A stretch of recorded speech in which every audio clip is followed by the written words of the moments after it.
जी मित्रों नमस्कार।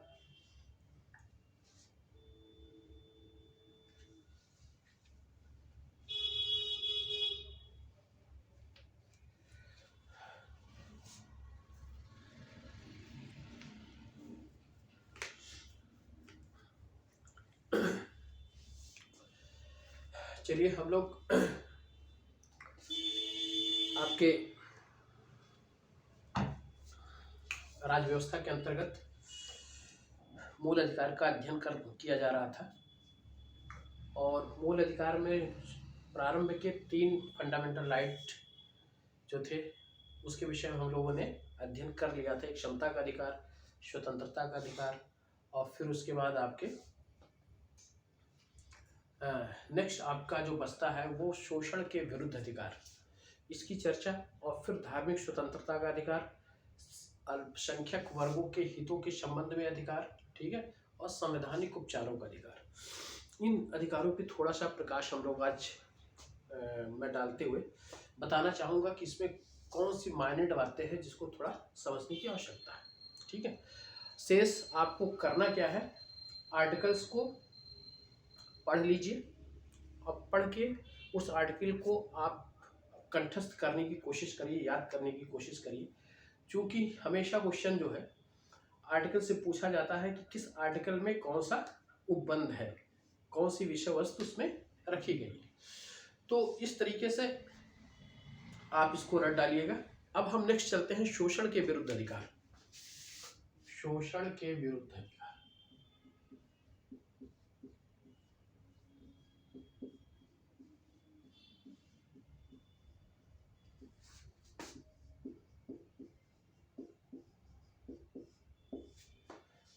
देखिए इस आर्टिकल के तहत, इस फंडामेंटल राइट्स के तहत आपको 2 अनुच्छेद आपको दिमाग में रखने हैं। एक अनुच्छेद आपका 23 और दूसरा अनुच्छेद आपका है आर्टिकल 19-24। इन 2 अनुच्छेद को आप दिमाग में रखिएगा। पहला क्या कहता है, 23 क्या कहता है कि मानव के बलात् दुर्व्यापार, ठीक है, मानव के दुर्व्यापार या बलात् श्रम से उसको बचाने का उपबंध इसमें है, ठीक है। 23 में देखिए बलात् दुर्व्यापार क्या था। दुर्व्यापार जैसे कि दास प्रथा पहले प्रचलित थी, ठीक है। दास प्रथा न कहकर संविधान में जो शब्द उल्लेख किया गया वह दुर्व्यापार, यानी कि मनुष्य की तस्करी या उसको दासता के कार्य में लगाने का कार्य, ये सब ऐसी चीजें हैं, ठीक है, जिससे आपके अधिकारों की रक्षा करता है। और दूसरा क्या है, बलात् श्रम, जैसे कि बधुआ मजदूरी, बेगारी प्रथा, ये सब जो थी, इससे भी आपको ये आर्टिकल्स सुरक्षित रखता है, यानी कि मानव के अधिकार को सुरक्षित रखने का कार्य करता है। तो आपको इसमें ध्यान रखना है कि मानव के दुर्व्यापार, ये जो शब्दावली है वो क्या है, दुर्व्यापार तथा बलात् श्रम, बलपूर्वक श्रम से प्रतिषेध करना, ठीक है। और आर्टिकल 24 में क्या कहा गया है कि कारखानों या अन्य खानों में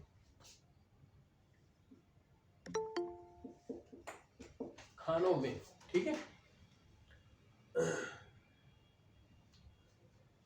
14 वर्ष से कम उम्र के बच्चों, यहां आप ध्यान रखिएगा कितना, 14 वर्ष से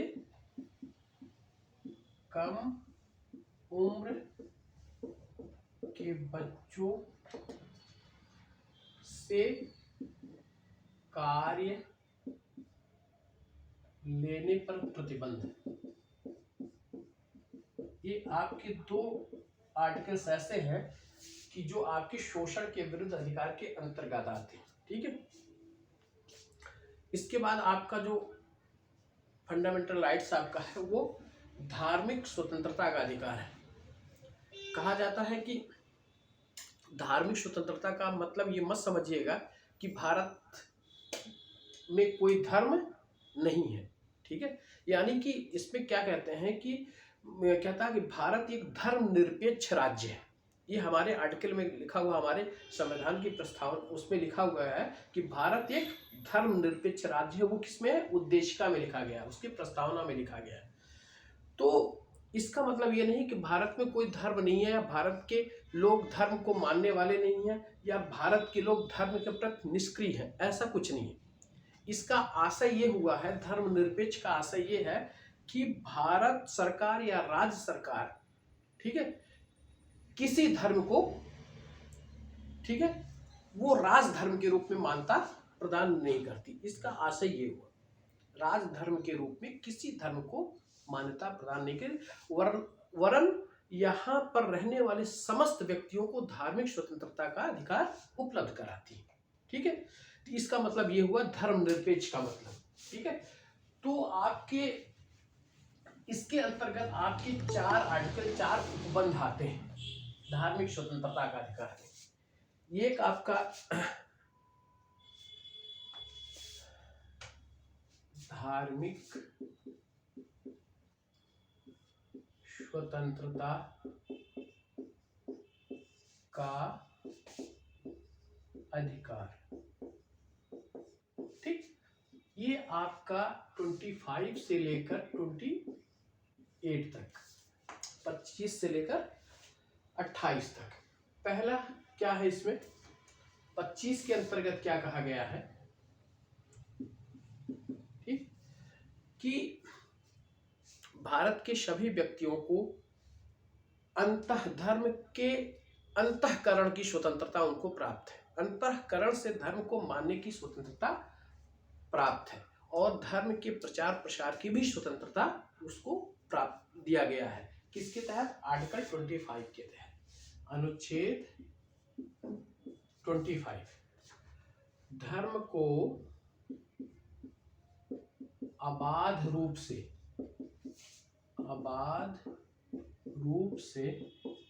ठीक है, मानने की तथा प्रचार प्रसार करने की स्वतंत्रता,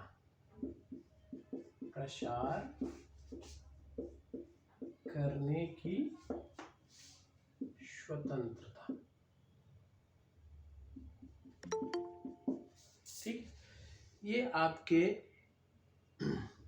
धार्मिक स्वतंत्रता के अंतर्गत आर्टिकल 25 में लिखा गया है कि कोई भी व्यक्ति अबाध रूप से अपने धर्म को मानकर उसके प्रचार प्रसार वह कर सकता है। अंतःकरण की स्वतंत्रता यहाँ प्रदान की गई है। इसके द्वारा जो है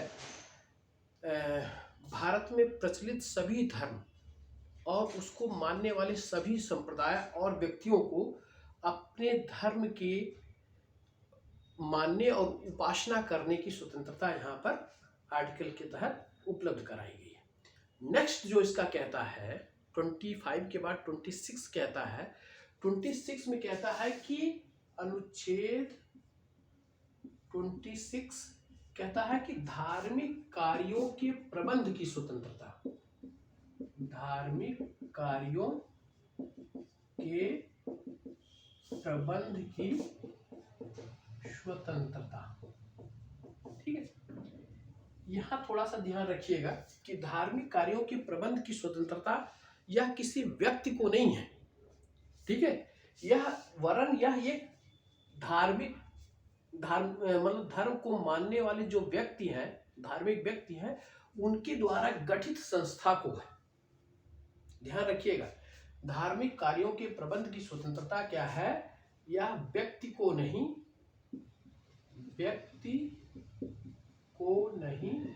वरन व्यक्ति के द्वारा गठित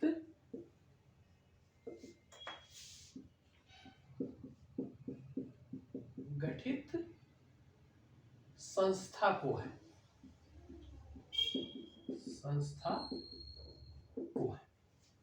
यानी कि जो संप्रदाय जिस धर्म का मानने वाला व्यक्ति है उसके द्वारा अगर कोई संस्था गठित की जाती है या कोई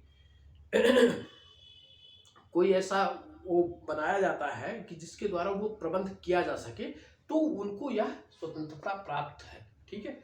और किसी भी धर्म को यदि राज्य के अधिनियम के द्वारा या संसद के अधिनियम के द्वारा किसी संस्था का गठन किया जाता है, तो उस संस्था को धार्मिक कार्यों के प्रबंध की स्वतंत्रता नहीं प्राप्त होगी। जैसे एक उदाहरण लीजिए, अलीगढ़ विश्वविद्यालय है। ठीक है। अलीगढ़ विश्वविद्यालय को संसद के अधिनियम के द्वारा चूंकि इसका गठन किया गया है, ठीक है, यह एक संप्रदाय विशेष से संबंधित संस्था है। ठीक है। लेकिन इसको धार्मिक कार्यों की स्वतंत्रता के प्रबंध की स्वतंत्रता नहीं दी जा सकती, क्योंकि यह एक संसद के अधिनियम के द्वारा गठित की गई संस्था है। यानी कि जो संप्रदाय या जो धर्म के मानने वाले व्यक्ति, उनके द्वारा कोई संस्था अगर गठित की जाती है तो वह अपने धार्मिक कार्यों का प्रबंध कर सकती है। और ये क्या है? आर्टिकल 27 है। आर्टिकल 26 है। आर्टिकल 27 में क्या है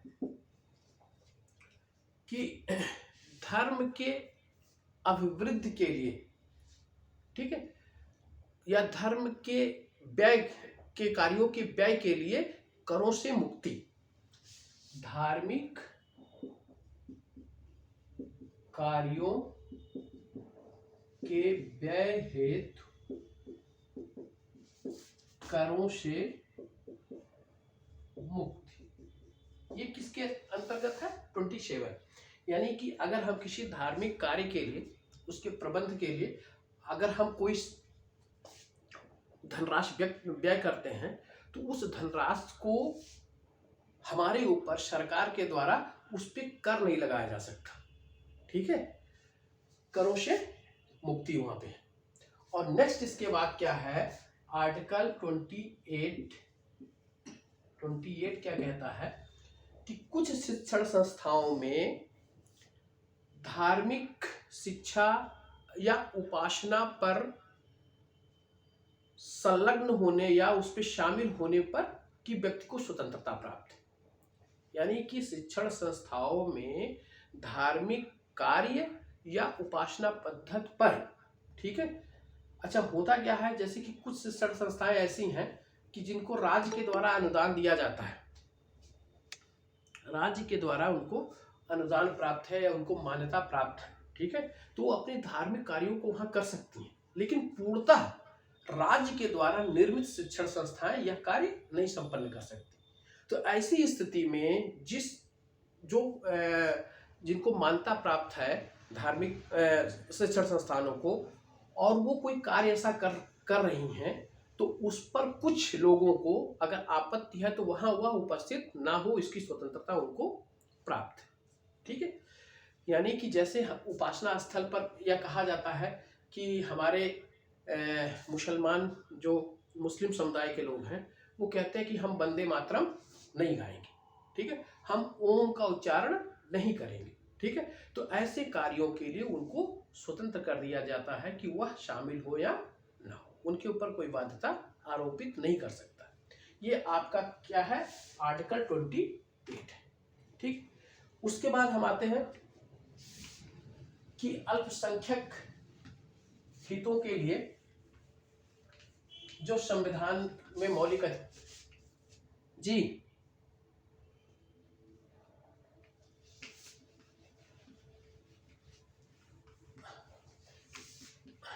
प्रणाम सर। जी खुश रहिए। लेट आने के लिए क्षमा प्रार्थी है। कोई बात नहीं भाई, है ना। देखिए नेक्स्ट क्या है, अनुच्छेद आपका 29 और आर्टिकल या अनुच्छेद आपका 30। ठीक है। ये दो आर्टिकल्स ऐसे हैं कि अल्पसंख्यक वर्गों के हितों का संरक्षण, अल्पसंख्यक वर्गों के हितों का संरक्षण, एक ये है। और आपका आर्टिकल 30 में क्या कहा गया है कि अल्पसंख्यक वर्गों को अपने शिक्षण संस्थान की स्थापना और उसके प्रबंध कार्य, ठीक है, करने की स्वतंत्रता। अल्पसंख्यक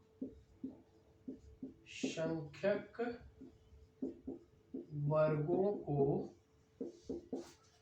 शिक्षण संस्थान की स्थापना तथा प्रबंध कार्य की स्वतंत्रता करने की स्वतंत्रता, यानी कि प्रशासन करने की स्वतंत्रता। देखिए यहाँ दो चीजें, यहाँ एक आपका भाषाई और धार्मिक दोनों प्रकार के अगर अल्पसंख्यक वर्ग हैं, एक प्रश्न आपके पीसीएस में आ चुका है कि वह अल्पसंख्यक वर्ग किससे कौन सा है, यानी कि भाषाई आधार पर भी अगर अल्पसंख्यक है और दूसरा धार्मिक आधार पर भी अगर अल्पसंख्यक है, तो भी उसको अपनी लिपि, अपनी भाषा, अपनी संस्कृति को संरक्षित करने का उसको पूरा अधिकार है। ठीक है, तो यहाँ भाषाई और धार्मिक अल्पसंख्यक दोनों प्रकार के अल्पसंख्यक वर्ग आते हैं। और शिक्षण संस्थाओं की स्थापना, जैसे आपने देखा होगा कि ईसाई धर्म को मानने वाले अपने शिक्षण संस्थान की स्थापना करते हैं, या मुस्लिम धर्म को मानने वाले अपने शिक्षण संस्थान की स्थापना करते हैं, या हिंदू धर्म, यहाँ हिंदू धर्म नहीं आएगा इसलिए कि हिंदू धर्म में जो शामिल है उसमें हिंदू के साथ साथ बौद्ध, जैन और सिख, यह भी हिंदू धर्म में ही शामिल किया गया है।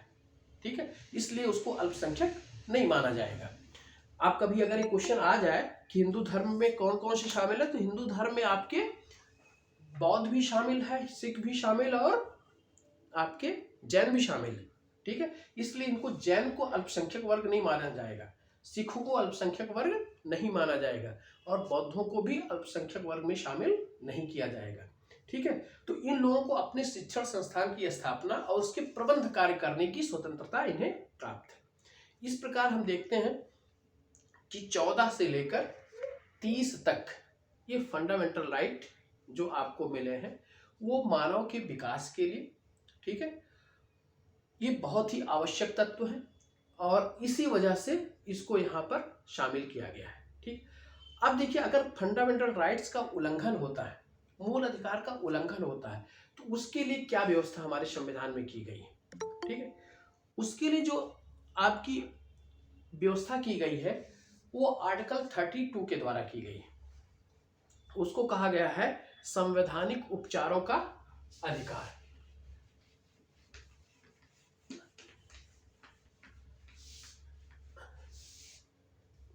आर्टिकल अनुच्छेद 32 क्या है? संवैधानिक उपचारों का अधिकार।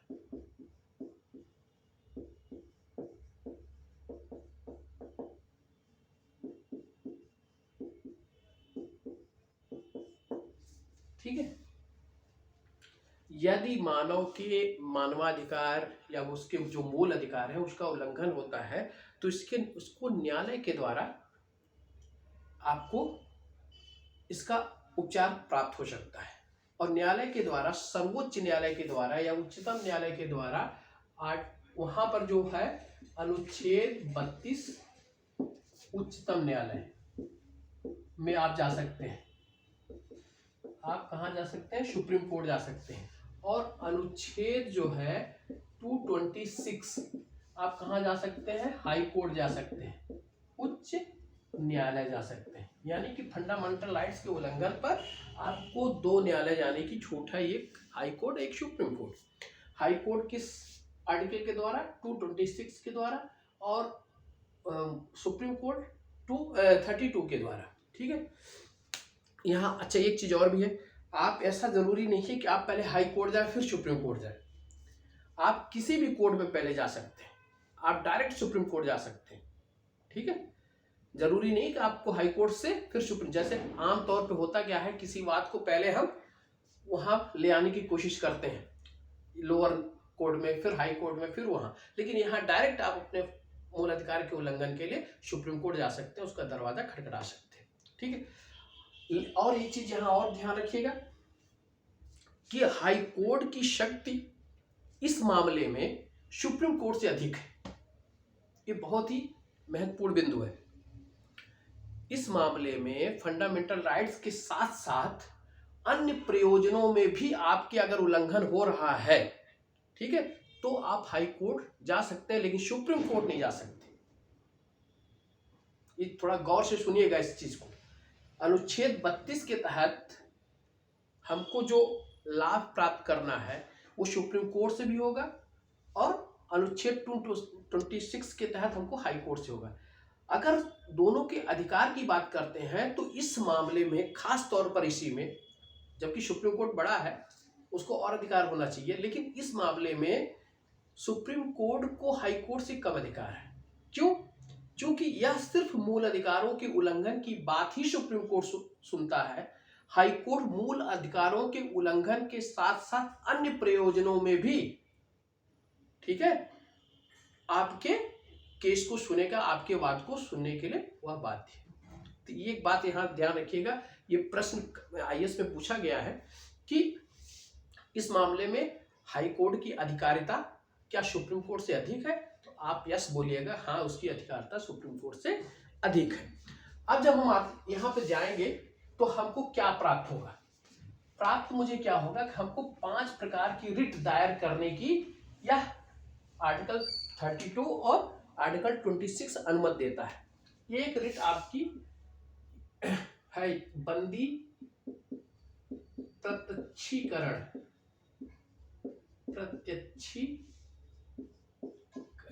इसको कहते हैं हैबियस कार्पस,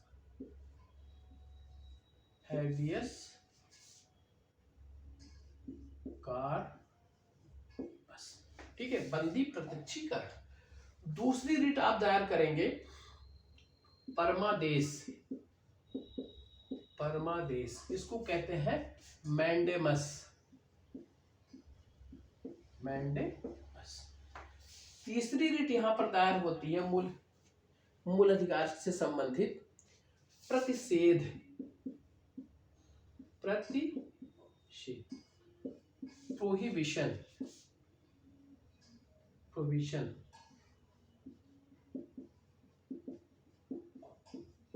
और चौथी रिट आपकी दायर होती है उत्प्रेषण, उत्प्रेषण, इसको कहते हैं सेरिटियोरेरी।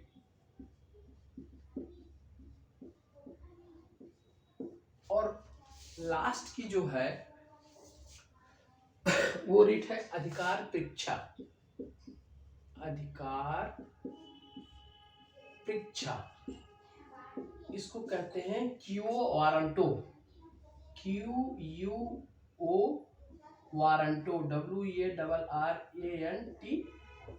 ये 5 प्रकार की रिट के द्वारा आप अपने अधिकार को प्राप्त कर सकते हैं। अधिकार बंदी प्रत्यक्षीकरण, परमादेश, प्रतिषेध, उत्प्रेषण, अधिकार परीक्षा, ठीक है। अब इसमें एक चीज जरा ध्यान रखिएगा कि प्रतिषेध और उत्प्रेषण ये जो दो हैं, ठीक है, ये क्या है? उच्च न्यायालयों द्वारा, उच्च न्यायालयों द्वारा अधीनस्थ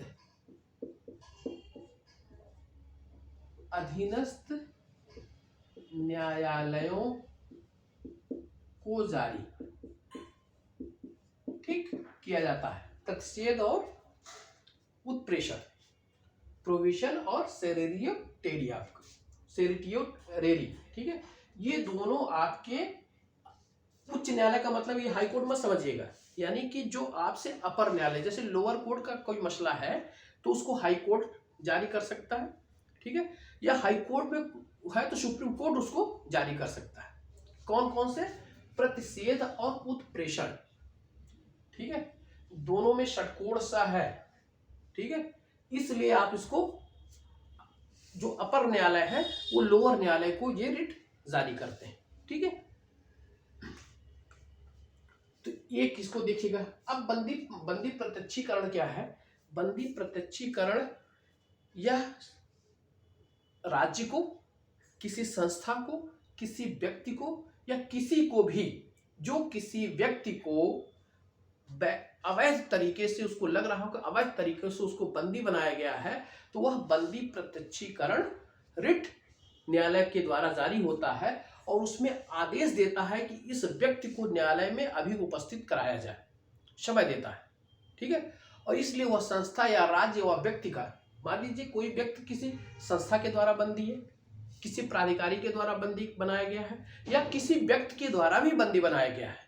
ठीक है। तो न्यायालय यह रिट देकर उस व्यक्ति को सशरीर, प्रत्यक्षीकरण का मतलब यही हुआ सशरीर उसको प्रत्यक्ष करना। ठीक है। यह आदेश वो जारी करता है, फिर वह उस पर सुनवाई करता है कि इसको बंदी बनाए जाने का कारण वैध है या अवैध। यदि वैध है तो ठीक है, यदि अवैध है तो उसको छोड़ने का आदेश न्यायालय द्वारा पारित किया जाता है। इसलिए यह क्या है, बंदी प्रत्यक्षीकरण। यह राज्य के विरुद्ध, व्यक्ति के विरुद्ध, संस्था के विरुद्ध, किसी के विरुद्ध भी यह जारी हो सकता है। ठीक है।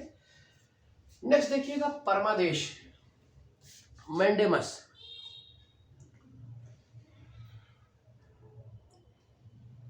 मैंडेमस में न्यायालय कहता है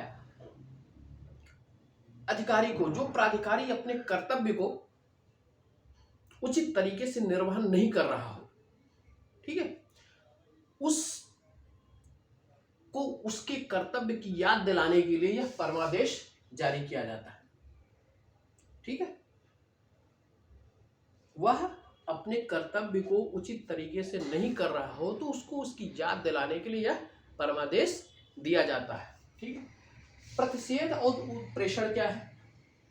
प्रतिषेध में क्या है कि किसी भी जो अधीनस्थ न्यायालय है, वो अधीनस्थ न्यायालय अपने निहित अधिकार से ऊपर जाकर किसी बात को सुनना, किसी केस को सुनना और उस पर आदेश पारित करने की व्यवस्था है।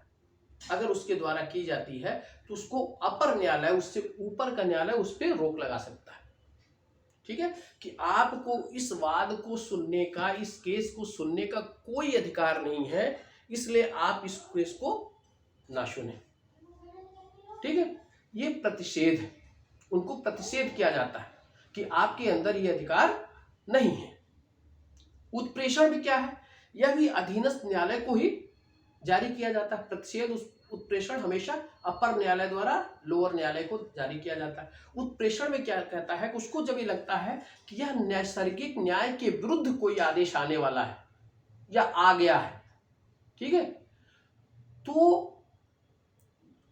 यह मूल अधिकार का उल्लंघन कर रहा है, इसलिए उसको वह जारी करता है कि आप इसको मत सुने और उसको अपर न्यायालय को भेज दें।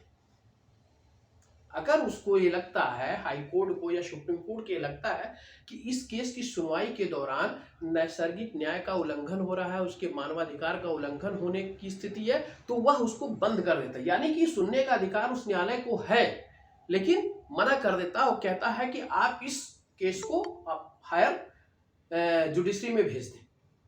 ठीक है। इस प्रकार से यह उत्प्रेषण, आप देखिए कभी कभी होता है कि हम समझ नहीं पाते और आप शब्दों से जो है, ठीक है, शब्दों से उसका अर्थ निकालने का प्रयास करिएगा यहाँ पर।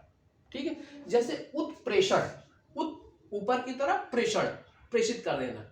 ठीक है। और यानी कि ये कार्रवाई जो है या तो पूरी हो गई हो, नैसर्गिक न्याय का उल्लंघन हो रहा हो, ठीक है, या उसमें जो है उसको ये लग रहा है कि अगर ये सुनेगा तो ये कार्रवाई, मतलब इस पे गलत निर्णय आ सकता है। इस अवस्था में, और प्रतिषेध का मतलब ये कहता है कि आपको कोई अधिकार ही नहीं सुनने का, आप अनुचित रूप से ये अधिकार अपने अंदर लेकर इसकी सुनवाई कर रहे हैं। ठीक है। ये दोनों ध्यान में रखिएगा। प्रतिषेध यानी को निषिद्ध करता है और उत्प्रेषण मतलब ऊपर। ठीक है। बंदी प्रत्यक्षीकरण का भी अर्थ आपको समझ में आ गया होगा कि बंदी को प्रत्यक्ष करना। ठीक है। और परमादेश परम आदेश से जारी करता है कि आप अपने कर्तव्य का उल्लंघन कर रहे हैं, उचित कर्तव्य नहीं कर रहे हैं, इसलिए आपको आदेश दिया जाता है कि आप अपने कर्तव्य को करें। ठीक। और अधिकार परीक्षा, ठीक है, कि वो वारंटो क्या होता है, इसमें यदि कोई व्यक्ति लोक पद धारण करता है तो न्यायालय उससे पूछ सकता है आखिर किस अधिकार के तहत आपने इस पद को धारण किया। अधिकार पृच्छा, अधिकार को पूछना, ठीक है, कि किस रूल के तहत आपने ये धारण किया, और इसके तहत यह रिट जो जारी होती है वो अधिकार पृच्छा होती है, और यह आपको मूल अधिकार दिलाने का कार्य करती है। तो आप हमेशा ध्यान में रखिएगा 5 रिटों का नाम, 5 रिट अक्षर पूछे गए, ठीक है, या किसी रिट को ये कह दिया जाता है कि परमादेश क्या है, बंदी प्रत्यक्षीकरण क्या है, ठीक है। आप एकदम इसको दिमाग में कंठस्थ कर लीजिएगा, ठीक है। इसके बाद हम आते हैं आगे, जो 32 के बाद 33, 34, 35, चूंकि हमारा फंडामेंटल राइट जो है वो 12 से शुरू होकर 35 तक जाता है, ठीक है। तो 35 में क्या है,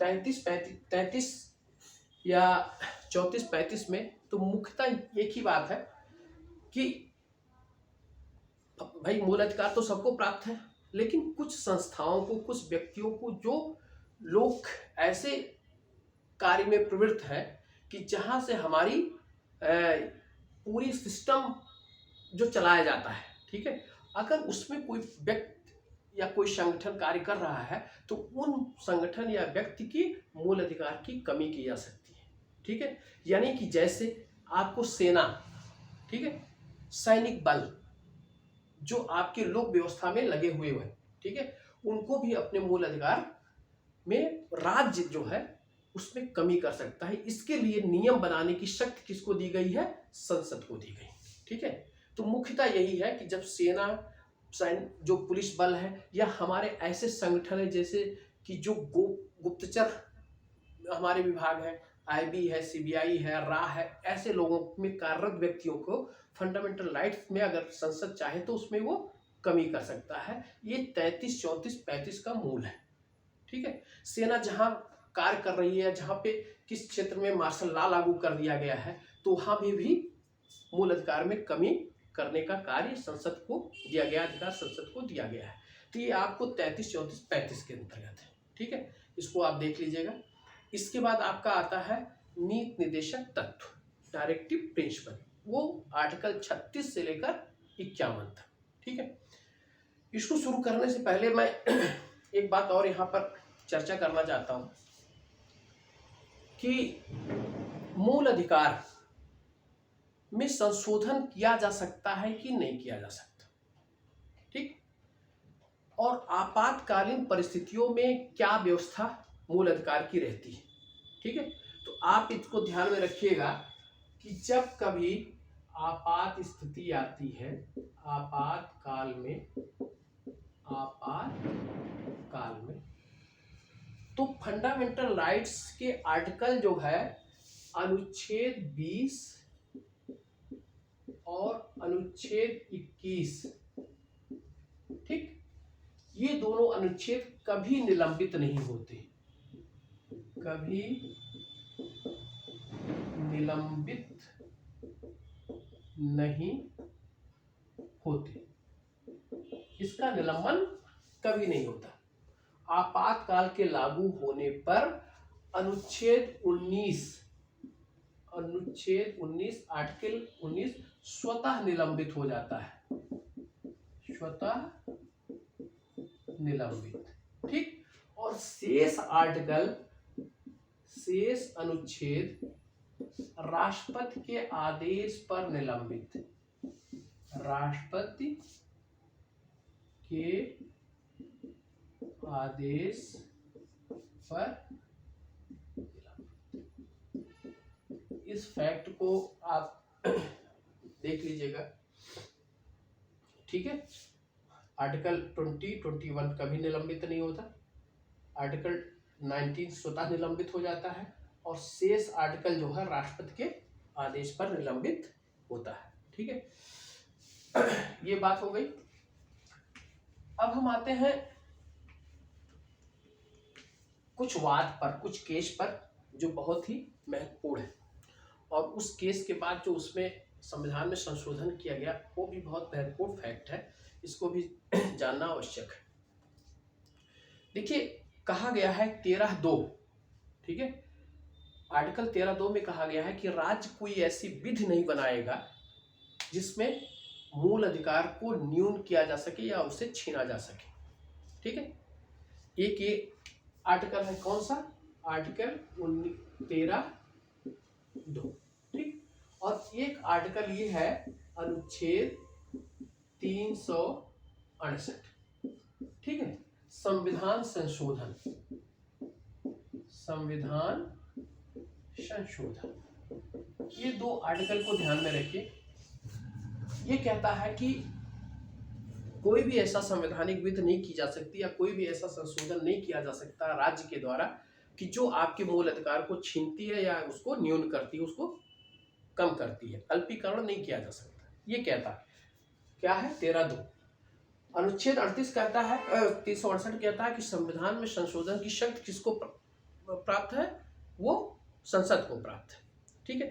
अब यहाँ ये प्रश्न उठा, वो प्रश्न ये उठा कि क्या संसद मूल अधिकार में संशोधन कर सकती है। ये प्रश्न पहली बार उठा है 1951। बात क्या है, शंकरी प्रसाद बनाम भारत संघ, ठीक। इस केस में, और कब है 1951 में, शंकरी प्रसाद बनाम भारत। इसमें न्यायालय ने निर्णय दिया था, सुप्रीम कोर्ट ने, कि संसद मूल अधिकार में संशोधन कर सकती है। अब जरा देखिए, संसद मूल अधिकार में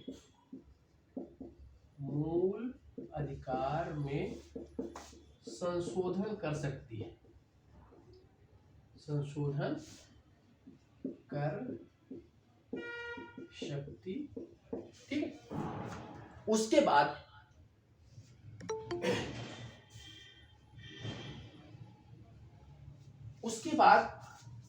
दूसरा केस है 1967 केस का नाम है गोलकनाथ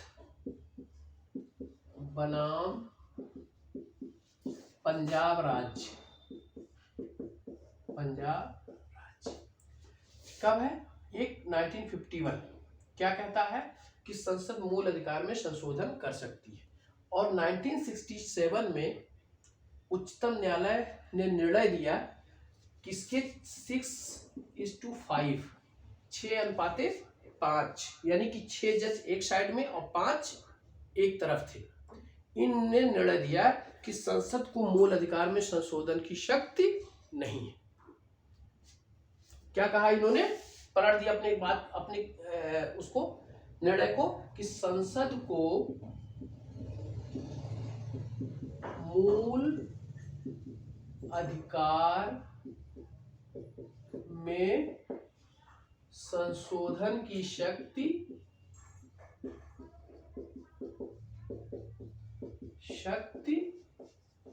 नहीं है, ठीक है। शंकरी प्रसाद में कहा कि संशोधन की शक्ति है, और यहां गोलकनाथ बनाम पंजाब राज्य में कहा कि संशोधन की शक्ति नहीं है। जब यह निर्णय 1967 में आया तो संसद ने 2 अमेंडमेंट किया, एक संविधान संशोधन आपका किया 24वां और दूसरा किया 25वां, ठीक है। अब देखिए आगे चलते हैं।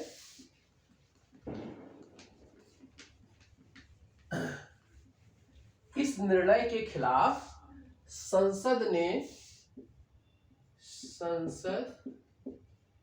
2 संशोधन किए, कौन सा, 24वां और 25वां, ठीक है। 24वें संविधान संशोधन के तहत कहा गया कि संसद को संविधान के किसी भी भाग में संशोधन की शक्ति प्राप्त है। यहां न्यायपालिका बनाम विधायिका हो गया। संसद को संविधान के किसी भी भाग में संशोधन की शक्ति प्राप्त है, और वह संशोधन आर्टिकल 13(2) के द्वारा विधि नहीं माना जाएगा। ठीक है।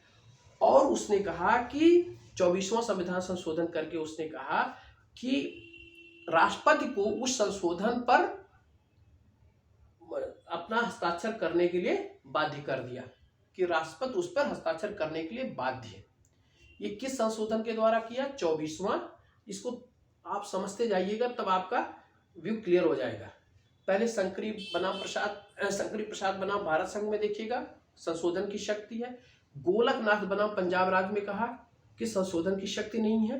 तो 24वां 25वां पारित किया।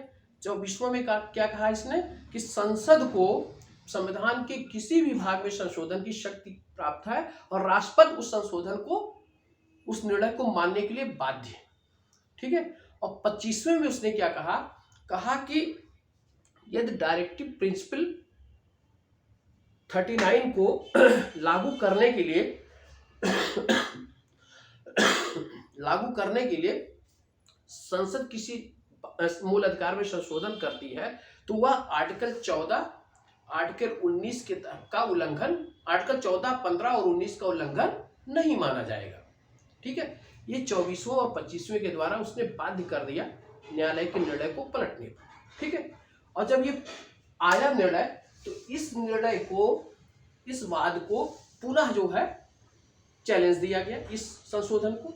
और जब संशोधन को चैलेंज दिया गया तो 1973, आप 1951, 1967 और 1973 जरूर याद रखिएगा, केसरी प्रसाद बनाम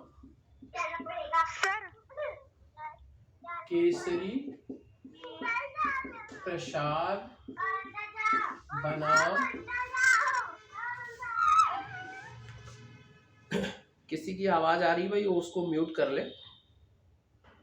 ठीक है। केसरी प्रसाद जी जी बताएं सर। केशवानंद भारती केस है 1973। हाँ, केशवानंद भारती, केसरी प्रसाद नहीं, केशवानंद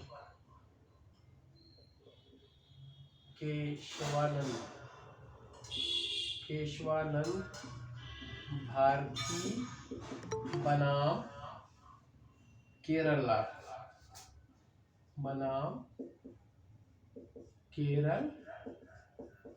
राज्य। ठीक है। ये कब हुआ था? 1973। इसमें निर्णय दिया गया, जजों की बेंच की थी, 13 जजों की बेंच ने इसमें निर्णय दिया था। ठीक है।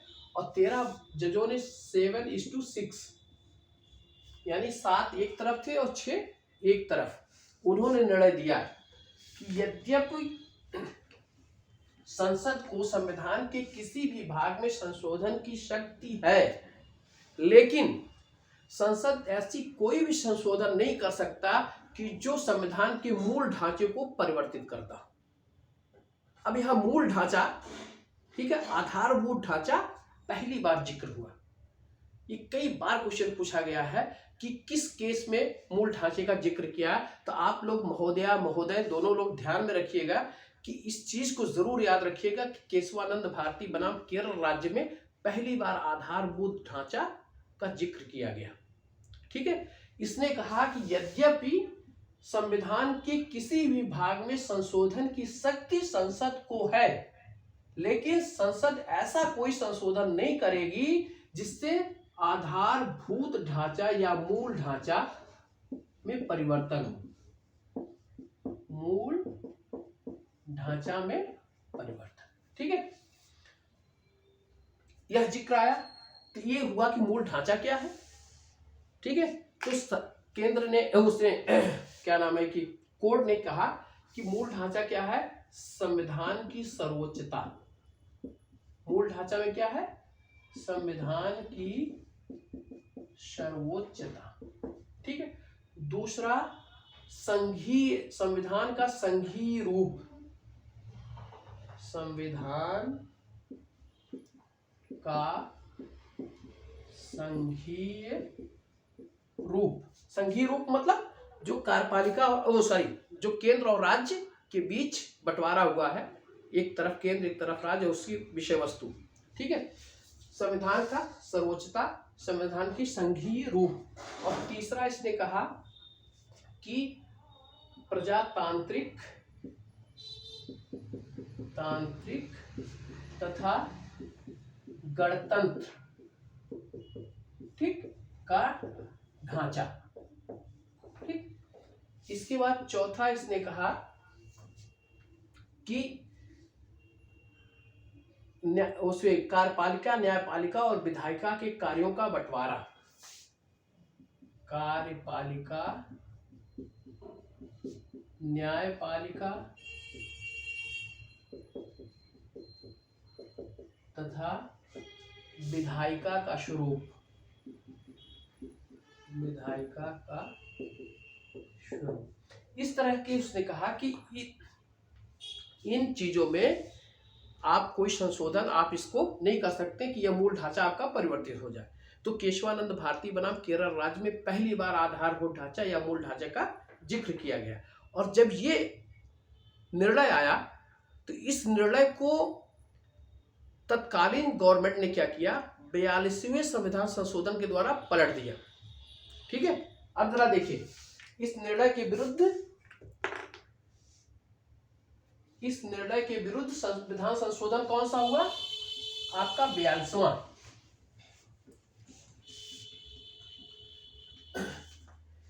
इसके विरुद्ध 42वां संविधान संशोधन।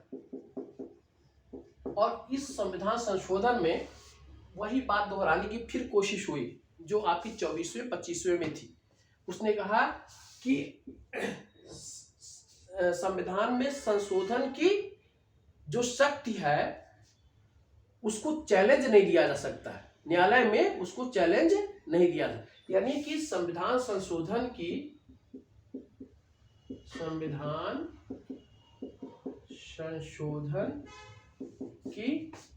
शक्ति, ठीक, और इस शक्ति को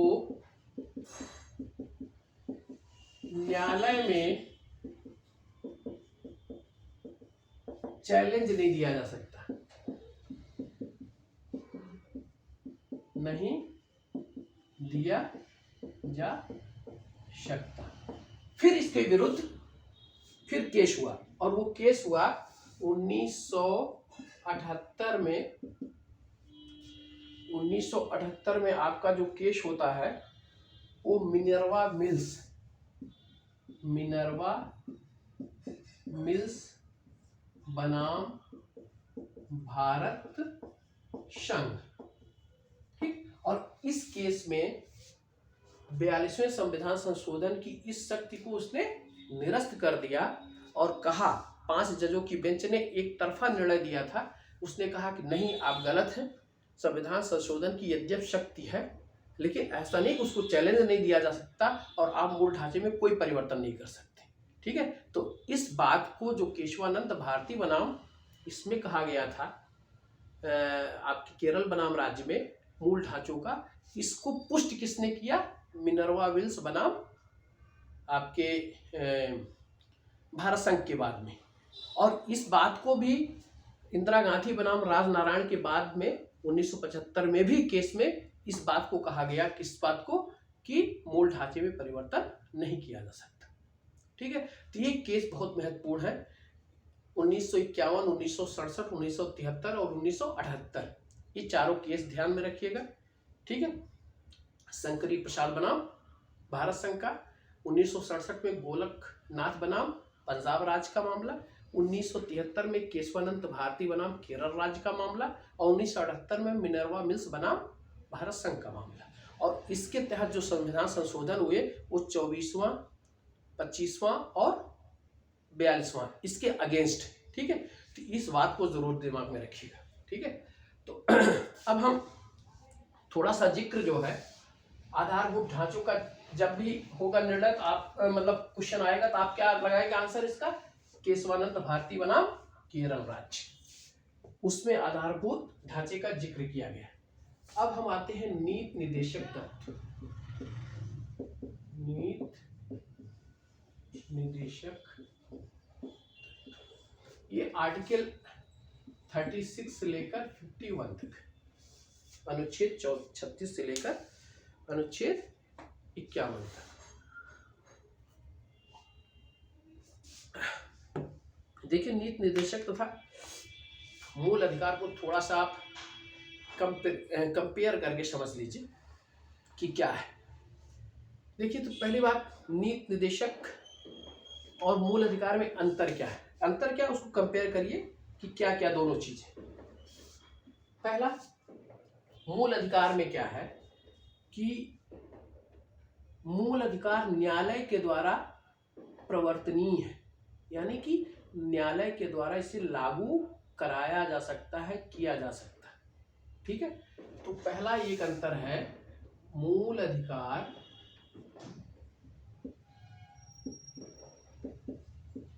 न्यायालय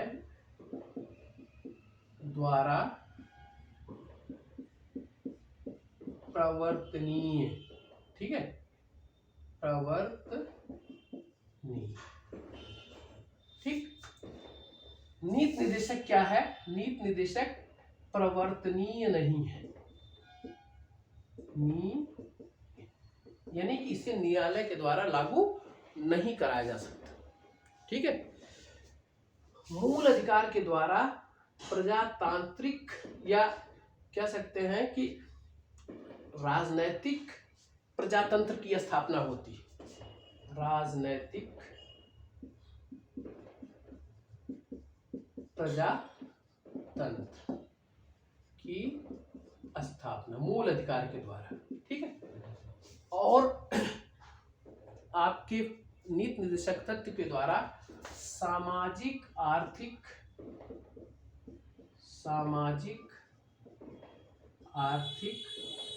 तथा लोक कल्याणकारी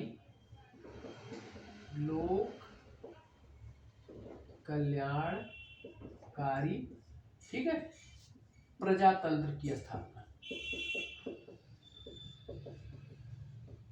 ठीक, यानी कि इसके द्वारा राजनीतिक प्रजातंत्र और इसके द्वारा सामाजिक, आर्थिक और आपके कल्याणकारी लोकतंत्र की स्थापना इसके द्वारा की जाती है।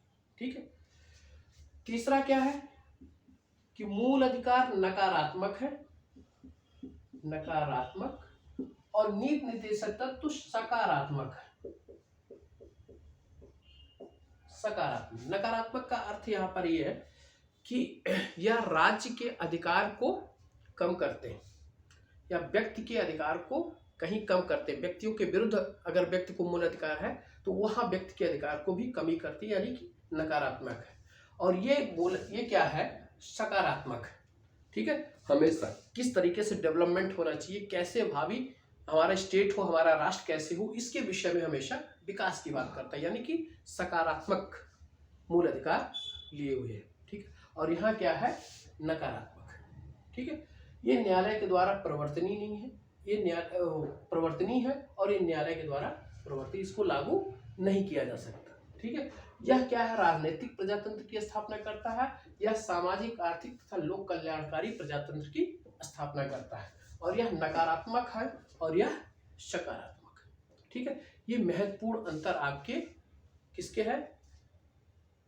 ये आपको नीति निर्देशक तत्व और फंडामेंटल राइट्स के बीच है। ठीक है।